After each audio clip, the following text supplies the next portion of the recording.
It is another wonderful time, my viewers. We'll be studying quadratic equation. We want to look at the methods of solving quadratic equation.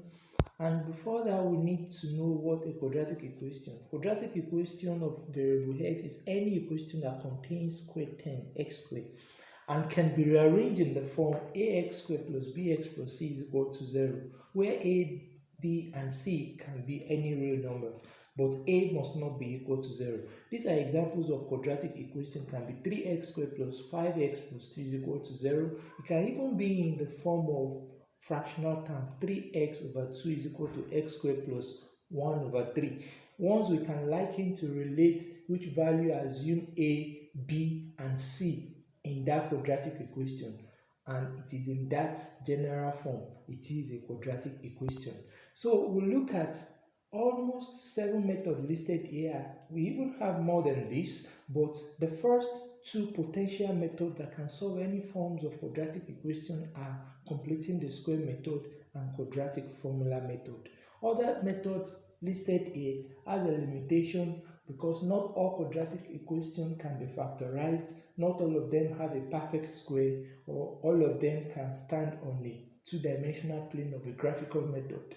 There are some that are so radical, but no matter how radical they can be, the first 2 methods listed here can be used to solve quadratic equation, and that is why we'll be considering the first 2 methods here to give an example. The question here asks us to solve this quadratic equation 6x squared plus 11x minus 35 is equal to 0. The first thing we do here is that we add 35 to both sides. So 35 has moved to the other side now. And we have 6x squared plus 11x is equal to 35. After that, the next thing we do is that we divide through by 6. Why we're doing that is because we want to make the coefficient of x squared, we want to make it 1. And after we divide through by 6, we have x squared plus 11x over 6 is equal to 35 over 6. The next thing we do is that we add the half of coefficient of x. We square the half of coefficient of x and we add it to both sides. Why we're doing that is that we want to make the left hand side convenient to become a perfect expression that we can easily factorize, and we consider the square of the half of the coefficient of x. The coefficient of x is 11 over 6 and the half of that is 11 over 12. So the square of it is 11 over 12 all square, and that is what we add to both sides. And when we do that, we can now factorize it easily, and the factor will become x plus 11 over 12 all squared. And we have simplified the other side here because 11 over 12 will become 11 over 12 square will be 121 over 144.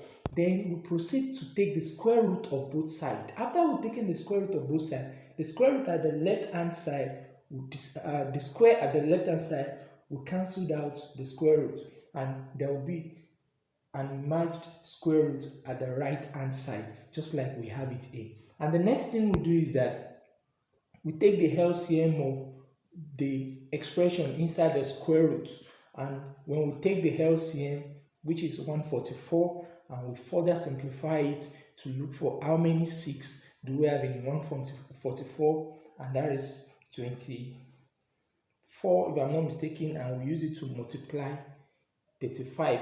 These are basic elementary fraction that one can easily solve.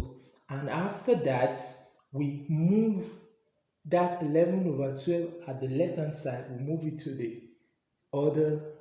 the other side.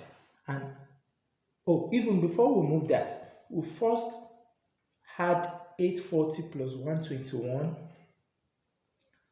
and which is 961 divided by 144.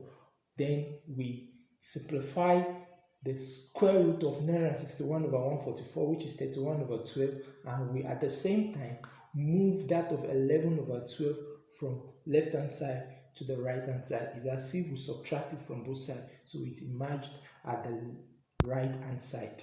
Then we take the LCM again, the LCM which is 12, and we can easily see it now that negative 11 plus or minus 31 over 12. And that plus or minus, will break it into 2. Breaking it into 2 becomes x is equal to that should be x is equal to negative 11 plus 31 over 12.